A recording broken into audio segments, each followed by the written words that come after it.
So the other night I'm doing my late night scroll and I stumble across a video, and it's one of those, typical documentary style video essays talking that we have a Pokemon card investing epidemic. And look, real talk, usually when I see these videos, I just scroll straight past them because 9 times out of 10, it's someone who has never held a Pokemon card in their life trying to sound like they've somehow cracked the code to Pokemon investing and they're about to unveil why everyone is now living inside some mania. And honestly, I've seen so many of these videos, and even before clicking, I already know how they're going to present it. They will 100% mention Logan Paul. They will always mention base set Charizard, and for bonus points, they're going to pronounce Pokemon as Pokemon. Though it did get me thinking about this topic, and it's something that I find really funny because everyone's always looking at the outside of the hobby and they always try to compare Pokemon to something else. But none of those comparisons ever hold any weight, and they always fall apart for one particular reason. So this one video that I saw probably had the most egregious example of comparing Pokemon investing to the tulip mania in the 1600s. Apparently, in the 1600s, tulips were seen as a luxury symbol. More buyers entered the market, and they didn't buy them because they wanted tulips, but because they believed that they could sell them later to someone else for a higher price, and essentially it became somewhat of a status symbol. Now, point being, I just wanted to say it is a horrible comparison, because if you did want to compare Pokemon to something that's more alike to it in the current market, I think art collecting would be far more appropriate. Every Pokemon card is the work of an individual illustrator, and it has a reputation based on what Pokemon or what trainer is on the artwork. Whenever I see these video essays and they try to showcase this crazy mania and everything, they never make the connection point around collectors who've built genuine connections with Pokemon because of the nostalgia, because of the Pokemon themselves, or because of the illustrators behind the artwork. And it completely fundamentally ignores that Pokemon cards and Pokemon in general live in its own ecosystem. So when people ask, are Pokemon cards in a bubble, or is Pokemon investing an epidemic? The answer isn't as simple as comparing it to something else, because we all need to understand Pokemon's ecosystem. We have to look at Pokemon's history, the deeper world, the illustrations and the print runs of cards, and most important, the reason why people collect Pokemon in the first place. The one area everyone forgets about when comparing other areas to Pokemon is that they forget the hidden connection Pokemon made with all these kids. And when everyone says that it's the next Beanie Babies or that it's the next hype bubble that's about to burst, they never really explore the deeper emotional connection built with Pokemon. And I never see anyone mention how Millennials and Gen Z think about collecting, how they think about ownership, and where we are all choosing to put our money. The main area we need to look at is Pokemon's history. Pokemon has an incredibly deep history, and why it's so unique is that there's fans who started with Pokemon and got introduced to it as young as 3 or 4 years old, and they've been part of every era since then. For me in particular, I was 4 years old when I first got introduced to Pokemon Gold from my older brother, and then I remember watching the Pokemon movie.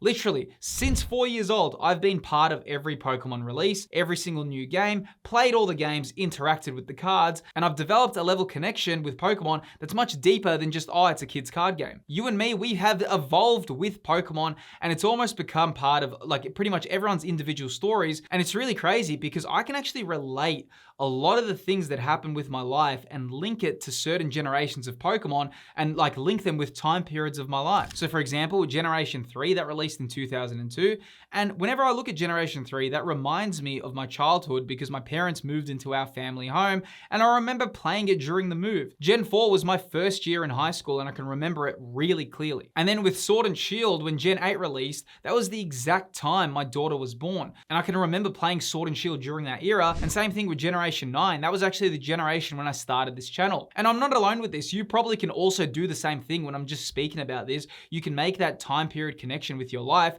because they hold such a deep emotional connection with a lot of people. Pokemon cards have been here for more than 20 years, and they're going to continue to be here because people love collecting them, just like stamp collecting, just like how people love collecting old vinyl records. It's all the same journey. The thing about Pokemon cards is even if all these hype beasts and trendsetters and everyone that's jumped in or whatever you want to call them, even if they leave, they're still going to be a very healthy hobby because you can just look even before 2020, there was always a healthy hobby. And even when you look at Pokemon and all the Pokemon games, they're always breaking sale figures. In fact, when you look at the Nintendo Switch or when you look at the Nintendo 3DS or any of those consoles, Pokemon games are always amongst the top 5 highest selling games on those platforms, showing you that the Pokemon ecosystem is really rich, it's really developed. It's not just something that's come out of thin air and everyone's jumped on it today. It's already had 30 years of history to develop, and always whenever people talk about these mania or these hype cycles or anything, they completely forget that part,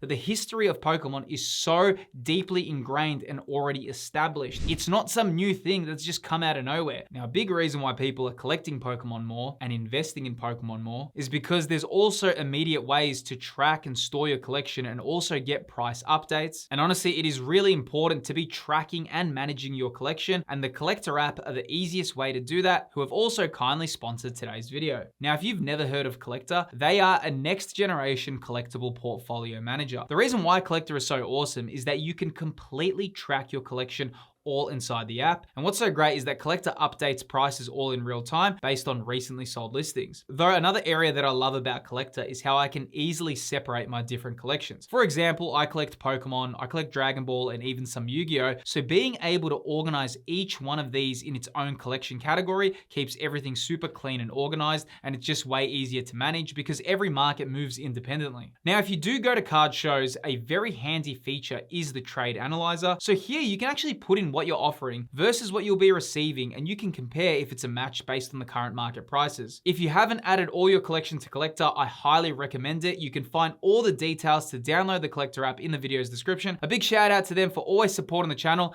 Now let's get back to the video. Now, another area to explore is around Millennials and Gen Z, and more important, it's around physical ownership. So recently I saw in Australian news that there's actually a Melbourne DVD store, and it's the final one in existence, and it's actually seeing a resurgence right now. Now in 2026, customers are preferring physical media, and there's a big market that's actually enjoying to rent DVDs and Blu-rays, and we can see this is now having a comeback. And you might be thinking, wait, why would physical media be making a comeback? Aren't the corporations all telling us on how convenient streaming services are and how digital media is so easily accessible? And here when you start digging into the answer, we can see why this physical ownership of Pokemon cards does have such a strong effect. And it's much more than just any silly card game, because corporations are increasingly trying to move us to subscription-based models. We've now seen Sony's latest decision where they just said that they're gonna be killing all physical media by January 2028. That means if you wanna buy a PS6 game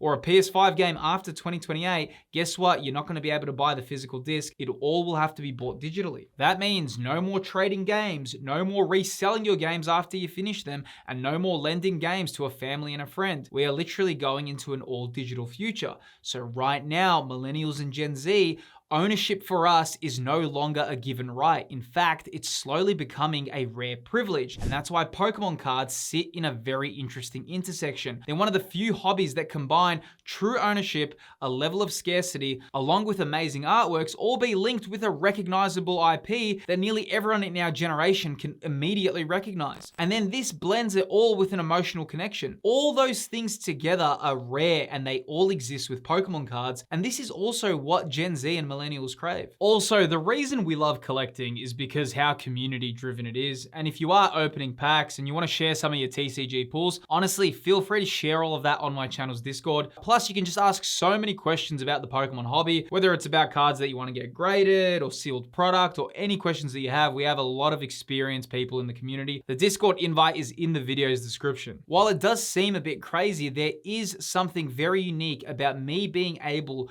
to look at something from my childhood or a connection that I have with a particular Pokemon, or even if it's any sort of collectible, and we all can kind of bring that back to the monoculture. The thing about when Pokemon existed or when Dragon Ball existed, they were all part of the monoculture, and right now that's not the case anymore because we all live in our own algorithms. Literally, we've all been split in our own individual worlds. The monoculture is pretty much dead. It is so rare for a collective cohort of people to be consuming the same media. If you look at my feeds, it would be a lot of gaming content, a lot of fitness content, and a lot of collecting content. But I'm sure if you look at my best mate, his would be all WWE content and things around that. If you look at anyone that you're speaking to or any of your feeds, they're all completely different because we're in our own unique lanes. And the interesting thing about Pokemon, it's the one thing that draws us all back to that monoculture. So there is a lot of value there that's far more deeper than just a status symbol of wealth. The amount of people that are using Pokemon cards to just flaunt their wealth is only a particular pocket of like the collector market. There is a massive amount who have deep connections from their childhood, deep connections from the history and what they grew up with, and they keep that very sacred. And there's so much emotional connection there. Like to be real with you, man, during some of my hardest periods in my life, I did have gaming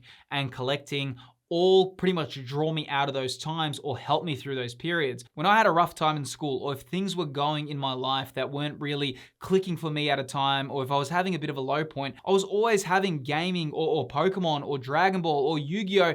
They pulled me out of those times as a kid. So my connection to that is really strong because even somehow I can draw inspiration from those moments, or even now, man, it's crazy as an adult, if I'm having a pretty rough time, or if I'm not even in the best mood, or if things aren't going for me the way that I'm enjoying, I'm actually proud of myself because maybe I'll actually go pick up a Pokemon game or I'll jump on my Switch or my PS5, I'll just play a few games and to me, it's a bit therapeutic, and to me, I have a bit of a connection there. And to me, that's just way better than like a lot of people, what they'll do to cope with some of their problems. Like a lot of people have much worse coping mechanisms than that. So it is interesting that area is never explored, the emotional and the sentimental value. And it's really ironic because the whole premise around Pokemon, the reason why it's become so big is all to do with that emotional connection. But also you need to think of it as well because our generation is different. We weren't born in an era where one wage could provide for a family of 3 kids. Right now, that's pretty much impossible, right? I mean, think of The Simpsons.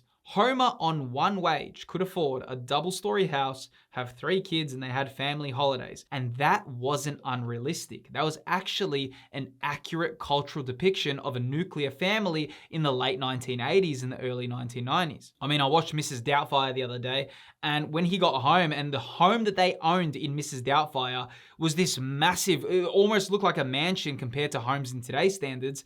And the crazy thing is, that was just a normal depiction of a family. And the craziest thing, Robin Williams, the character, the character that he plays was struggling financially, and they could still afford a home like that. So the whole area of investing in collectibles or storing value in something different, it's almost like Millennials and Gen Z have paved their own little unique way here, because what we were told from our parents or our grandparents about what's going to be drilled into us and what we're going to be able to own, nothing really worked out like that. Look at AI, man, real talk. AI is literally taking all that out. Pretty much all the human emotion is just getting taken out and being put into these machines. But the more that AI develops and the more that humans feel like they're getting robbed from that emotional connection, the more things like Pokemon cards or things that are nostalgic are going to grow. Why are Millennials and Gen Z why do they call us the most nostalgic generation of all time? Well, it's because where the world is going. Home ownership is so hard for our generation.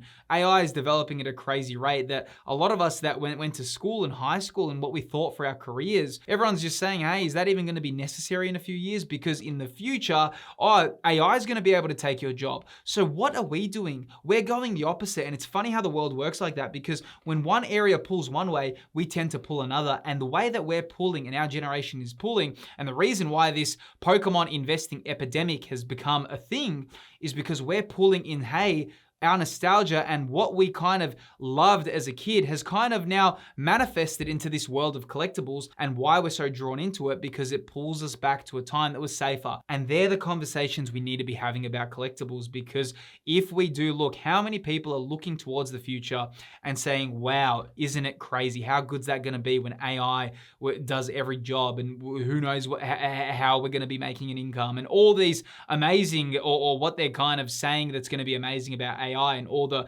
benefits it's going to give. A lot of people are worried about that. And for me as well, so there's so many careers and jobs. Like even when you go at like those Pokemon vending stores, everyone's got an AI illustrator. So graphic designers, they're slowly getting pushed out slowly, because everyone's just now using AI to get things created. And it all looks the same, which is ironic. It doesn't even look any different. You can pretty much tell when something's being used with AI. But that's what I'm trying to get at here, that there is much more deeper connection points points that need to be explored here. Well, guess what? You do need to look at the floor of the hobby and the general collectors, and people like me, people like you who have been immersed in the world of Pokemon, who've collected for a while, or even if you've came in now because you're like, hey, it's making a lot of money, you still probably have a connection to Pokemon from your childhood. And trust me, man, when I've seen people sell collectibles, they are the hardest thing to let go of. What does that tell you? If you watch King of Collectibles and you see when these people have to make big sales or the collections that they own, it is literally like you're tearing a part of their soul out of them. They are so